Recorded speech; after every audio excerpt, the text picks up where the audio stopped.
The programme you're about to see is a tribute to a very considerable filmmaker indeed. An editor par excellence. Michael Major was one of the most respected film editors in the history of the medium. For Alfred Hitchcock, he cut Incoherence and Delirium. David Lean credited him with the success of O'Flanagan's Niece. And of course, he transformed Steven Spielberg's Indiana Jones and the Elephant and Castle. Over the last few years, he turned his considerable talents from the world of feature films to that of the light entertainment comedy sketch show. His unfortunate death by suicide came as a shock to us all, and we would like this programme to stand as a tribute to him and his work. Smith & Jones, the uncut version. Uncut. 11. No, I don't want any tea. Fine. Fine. We just do the bloody thing. We just cut it.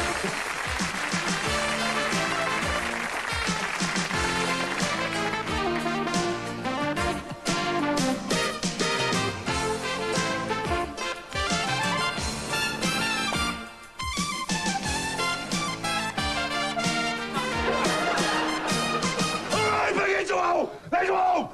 Nobody move! Nobody move! Right, hands where I can see them. Now, just do what I say, nobody's gonna get hurt, all right?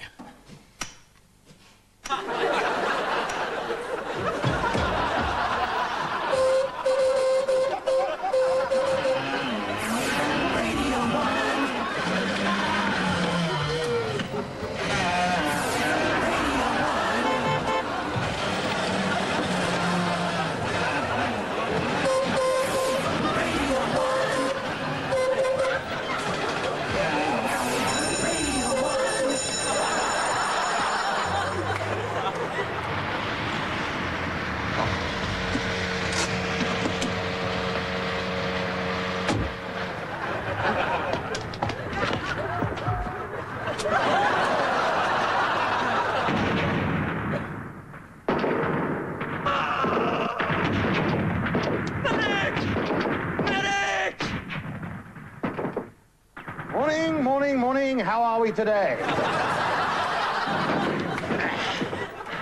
Oh, God! Help me, my leg! Yes, good. Now, which one of you nincompoops can tell me what's wrong with his face? Come on, Frobisher, diagnosis, please. Oh, yes. Sorry, sir, yes. Well, you have been in the war, haven't you? This is my leg. Oh, come on, Frobisher, get on with it. I haven't got all day. I've got another 4 million casualties to say after. Yeah, well, his glands are quite swollen. But I don't think. Have you been having diarrhea trouble? It's my bloody leg. It's his bloody leg. Well, of course it is bloody leg, Frobisher, but what's wrong with it? Oh, it's not there. So? Has it been blown off? Yes, of course it's been blown off. Will you get rid of breath? And we'll have you back up on your foot again in no time. The main thing is to get better and stop looking so bloody miserable. Right, come on, matron. Onward, ever onward. Aren't you the lucky one? It isn't everyone sees the consultant, you know. No, sorry, this is serious, you know. I'm sorry, yes. This is very painful for me. Is it? I mean, it's very difficult for me to talk about. Is it? Well, don't. Difficult, not impossible. No, I'm sorry, yeah. My life was ruined by booze, mate. Was it? Yeah. 3 marriages broken up with drinking. One of them you own. Yeah. I remember I knew I'd reached rock bottom. I found myself lying in the middle of a potato field in Essex. Yeah. 4 in the morning, freezing cold, covered in my own vomit. I thought to myself, where am I? What am I doing? Where am I going? You weren't my minicab driver last Friday, were you?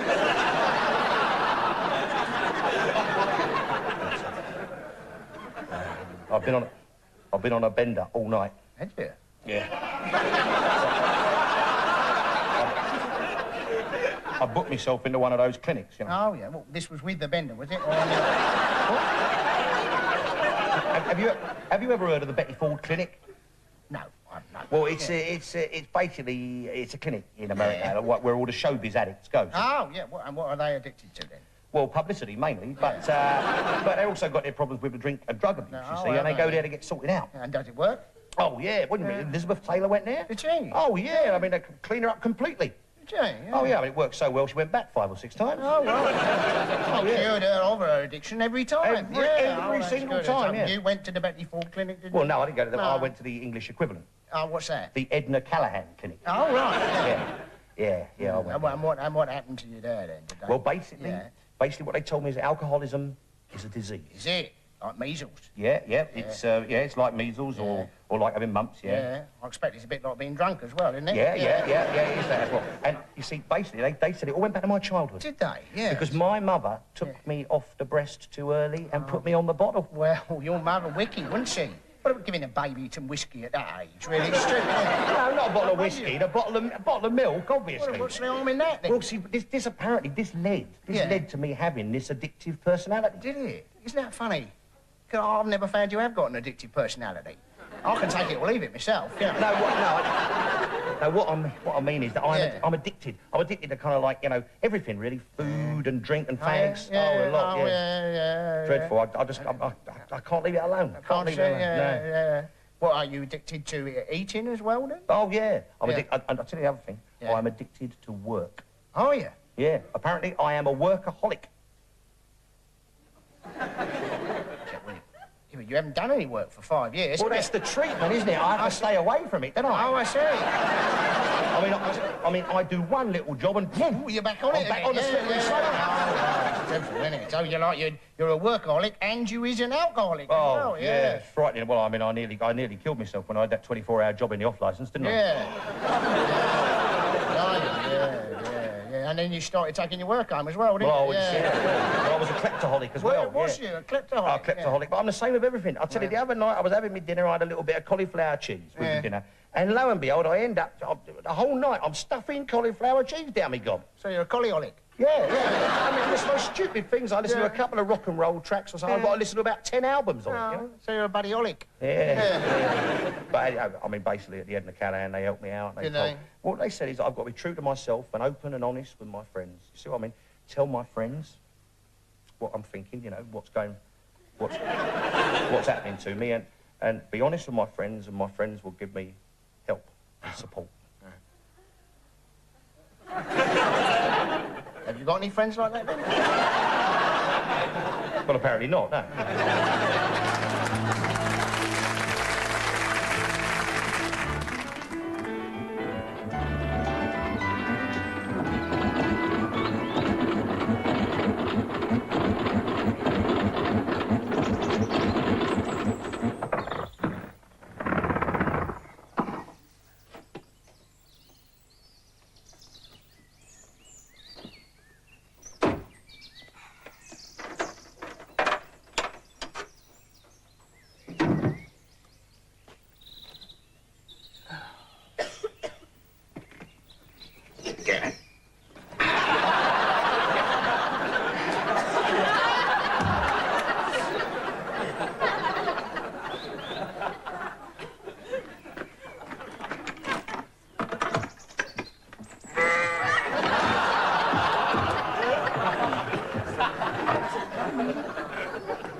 Somehow, when they talked about putting more police officers on the streets, this isn't exactly what I had in mind. And that completes our first calibration. We'll talk again in 2 hours. Try and get some rest. Check. Thank you, Control.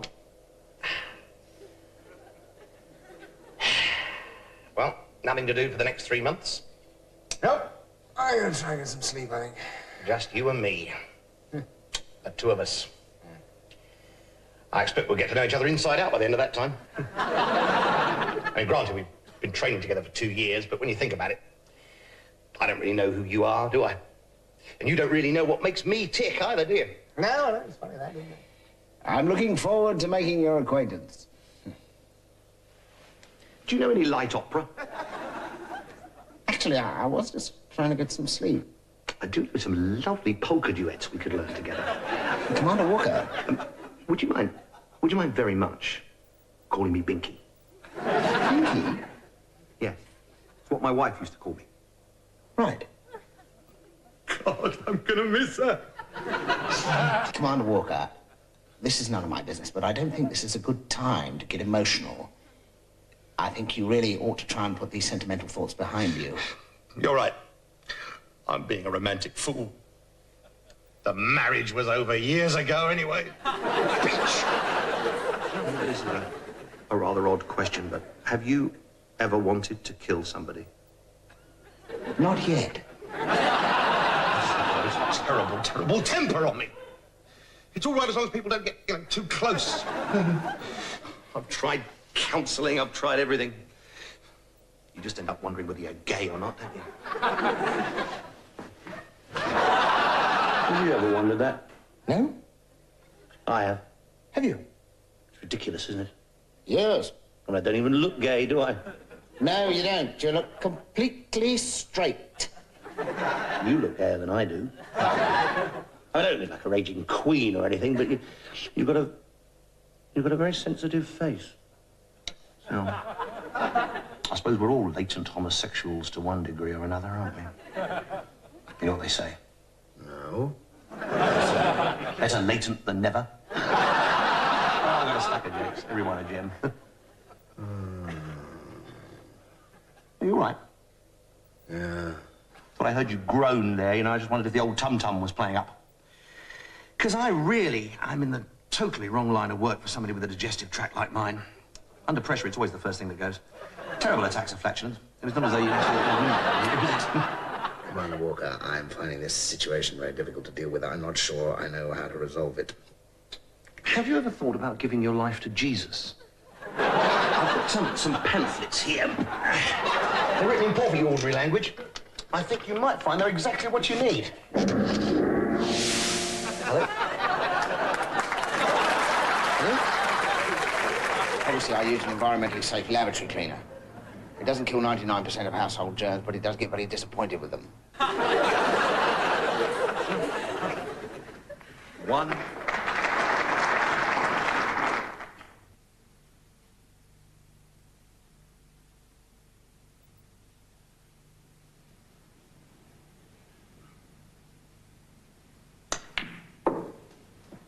Another one. You know, the funny thing is that people think obvious things about the two of us. They think that because we work together all the time, we spend so much time in each other's company, that we actually live together. And of course, they're right. But I mean, separate rooms, obviously. Yes, obviously. Yeah. But in fact, I mean, only a small part of our year is actually spent working together. The rest of the time, we're away doing our different projects. For example, when this series finishes, I'm off to America to direct a film. Are you? Yeah. Huh. What a peculiar way to find out about it. Where's that then? Hollywood. That's great. Well, it's all right for some, isn't it? Oh, come on. I'm hardly leaving you in the lurch. I mean, you've got a starring role in the West End, haven't you? No. No, I haven't. Well, what are you? Well, I'm not sure, actually. I think I'll probably go to Whitley Bay. What on earth are you going to do in Whitley Bay? No sex, please. We're British. But, Griff, what happened?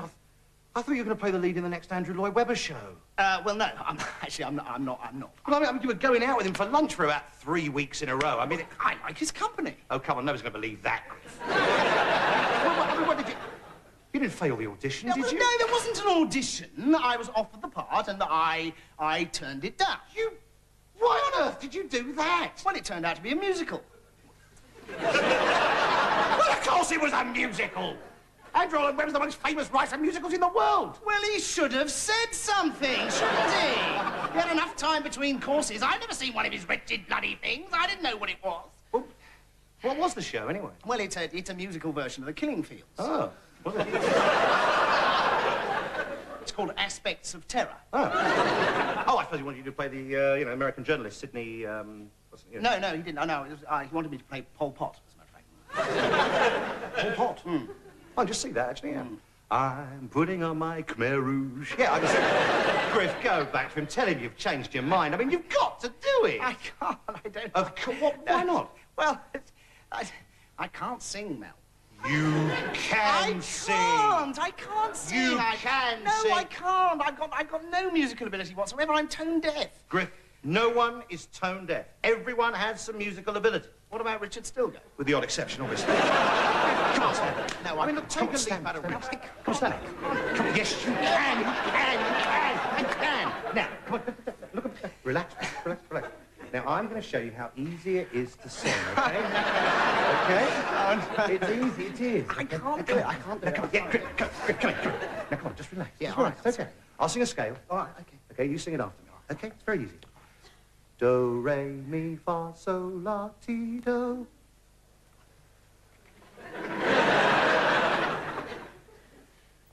Do, re, mi, fa, sol, la, ti, do. Yeah. Why don't we try a song? Probably be easier with a song, I think. Something, you know. No, I what's can't cope with songs. Look, That song's what's your, really now, good. come on. What's your favourite song? Layla. Layla. Layla. By Eric Clapton. Yeah, I know it's by Eric Clapton. Yeah, okay, fine, why not? Why not? Layla. 1, 2, 3, 4.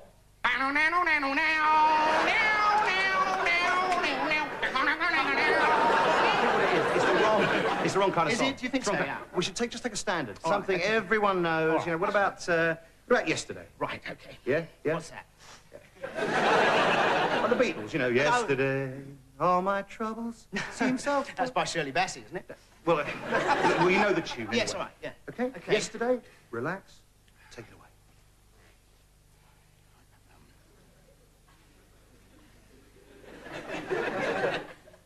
Yesterday, all my troubles seemed so far away. Now it looks as though they're here to stay. Oh, I believe in yesterday.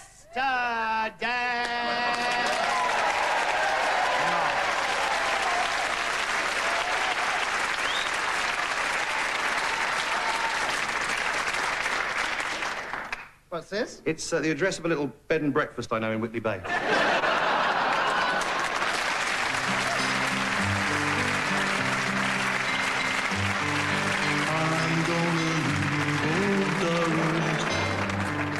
I'm gonna leave old Durham town.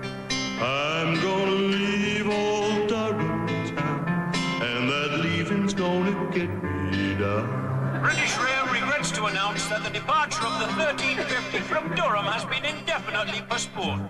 I'm sitting in a railway station, ticket for my destination. Well, we seem to be having a few technical problems here, so while we sort them out, here's a short animated film from Poland entitled The Bear and the Wedding Dress by celebrated dissident filmmaker Andrzej Majakowski. Now, we apologize for the delay. We'll bring you the Majakowski animated film The Bear and the Wedding Dress just as soon as we sort out the fault. Yes. Well, I'm sorry, apparently that was Majakowski's celebrated film, The Bear and the Wedding Dress. So now, without further ado, we're going straight back to the studio.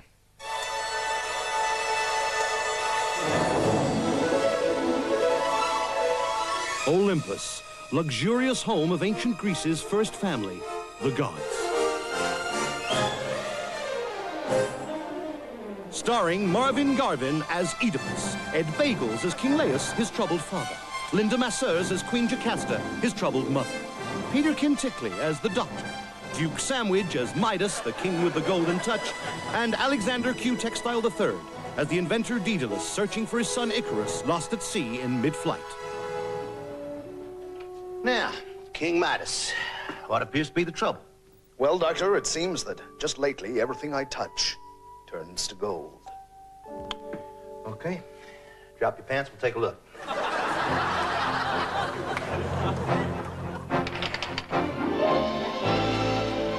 Debbie, is there any news of Odysseus? Nothing since the ship turned down out Sicily, sir. Tommy!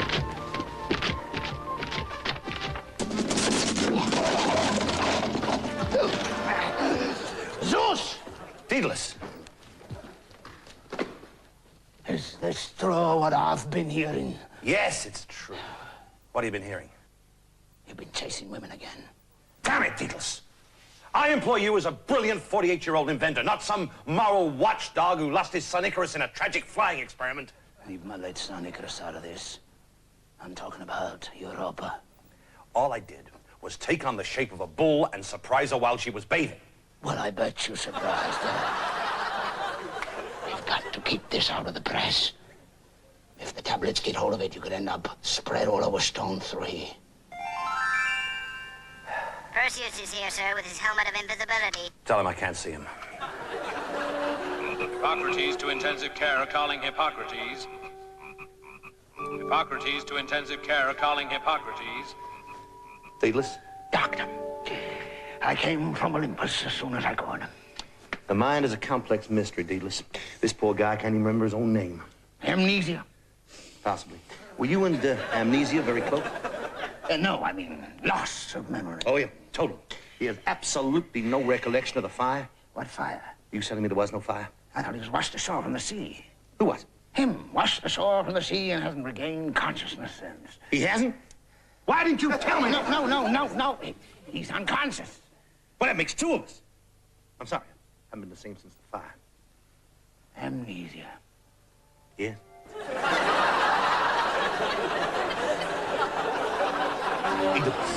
Yes, Father. Your mother and I, we've been thinking, you and I, we should have a little chat, man to man. What sort of little chat, man to man? Well, I think we should talk about the boys and the bees. Oh, I thought we were going to talk about screwing. Yeah, well, in a way, well, anyway. Nature is a wonderful thing. Why? Take the bees, for instance, okay? They flit from flower to flower, carrying the pollen to pollinate the other flowers. And that is how baby flowers is made. You don't say. Yes, I do. Now, it's pretty much the same with us humans. We're pollinated by bees? Not as such. No, it's more like the female bee, the queen, okay? Now, she is fertilized by all the males, and then she lays hundreds of eggs, and they all grow up to be bees. And then they mate with the queen. Their mother? Their mother. What? So it's the same for us humans? No. My mother's a queen. No, it's not the same at all. But you said it was. Look, forget about the goddamn bees. Sounds like the bees have got the right idea. Why don't you just listen to me, you stupid little asshole? Oh, I hate you, Father. I never want to speak to you again. Oedipus, you come back here. I'm going to Mom. Oedipus, don't do anything silly. You'll go blind. Well, Doctor. Mustn't grumble. Thanks, Deedles. Queen Jocasta. Daedalus has his memory come back. He can't remember a thing. Come on, Doctor. You must remember something. Like how this poor wretch was washed ashore from the sea with nothing but a few feathers stuck to his arms with beeswax. Deedles, what is it? You look shocked, stunned, overcome by strong emotion. You better sit down. Daedalus, what is it? Can it be that this is my son, Icarus?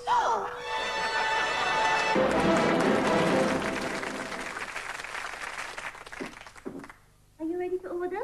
I think you better kick off, John. I've never eaten Thai food before. I'm a bit lost here. Right. Well, we'll have some dak cock. Dak cock. Dak, duck, cack. Dak, cat. Next portion of cock, dock, sock. Oh, it's off. The market was out of cock. Dear, what do we have? Dew twat? No, I don't fancy oysters. Would I enjoy shag pot slop? Do you like hot food? Well, the hotter the better, normally, yeah. Well, we'll have some hot shad. I mean, extra pancakes, please. Yes, sir. So that's pock, pig, dick, dack, cock, a duck, dack, cack, a shag pot slop, and a shit hot shad. With a Yes. And a bottle of Lutimer Riesling, please. Pardon? Oh, nothing. Riesling. Very naughty word in Thai.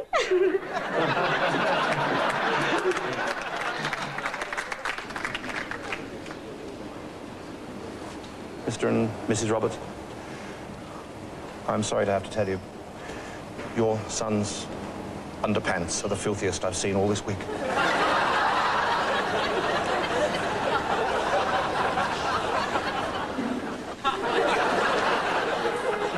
The media. Are there too many television programs on the television? Has television killed the art of making little bird sculptures out of tropical fruit? Should all the organs of the press be in the hands of one man? Let's start with newspapers. Who reads what? No, I read which from time to time, but I've never heard of what. What's that? No, you misunderstand. I won't read the gutter press. I think they're an insult to women. I think page 3 should be banned. Page 3 should be banned. I'm sorry, look, what is wrong with a few healthy young actresses in artistic poses? Well, what else are you going to put in their place? People who are deliberately excluded from the capitalist press, like Ken Livingstone, Dennis Skinner. Yeah, so you're still talking tits and arse then, basically. I mean, I think the question is, you know, do we really need another Quality Sunday? Yeah, well, one would be a good idea, wouldn't it, really? I mean, you see, as far as I'm concerned, a man has always been an inquisitive animal. Yeah. He's always wanted to delve into his neighbour's dustbins, and that's why television exists. Yeah. I mean, let's face it, if television wasn't here, somebody would have to invent it. Which is probably what they did, actually, historically. Yeah, something like that, yeah. Television is an endless flow of insipid, mindless trivia spewing into your living room. Oh, dear, excuse me, love, I've just had my tea. Take these Australian soaps. Yeah. Do we really care that Jane and Des are having an affair? Oh, Jane and Des having an affair? They're not. Daphne hardly cold in her. Yes, Daphne, she's not dead. No, she is. She died. What I'm trying to say is... Sorry. The television exercises a disproportionate influence on our lives. Violence on television breeds aggression in society. Yeah. No, I think Anne Robinson on television breeds aggression in society. Well, she does in me, anyway. Yeah, cable and satellite broadcasting, do we think it's a good thing or a bad thing? Well, I'm not sure. Very bad. I mean, who wants to see Italian housewives taking their clothes off on television? Oh.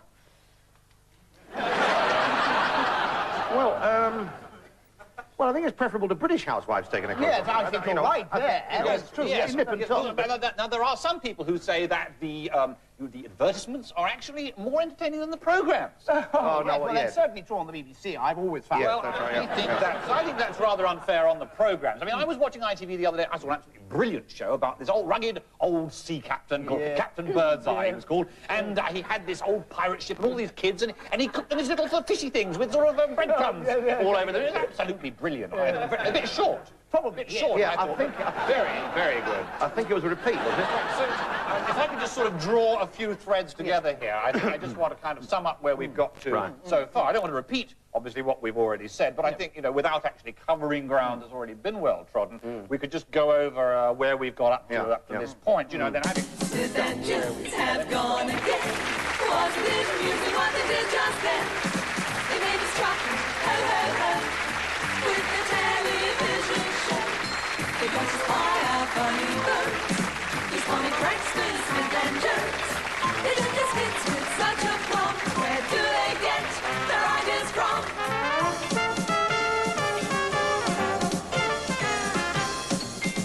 Smith and Jones are no longer here. They're currently embarking on a new career. If you just joined us, you missed the show. Where were you half an hour ago? They made us happy, they made us grin, so viewers, if you've been tuning in, replace the receivers on your telephones, because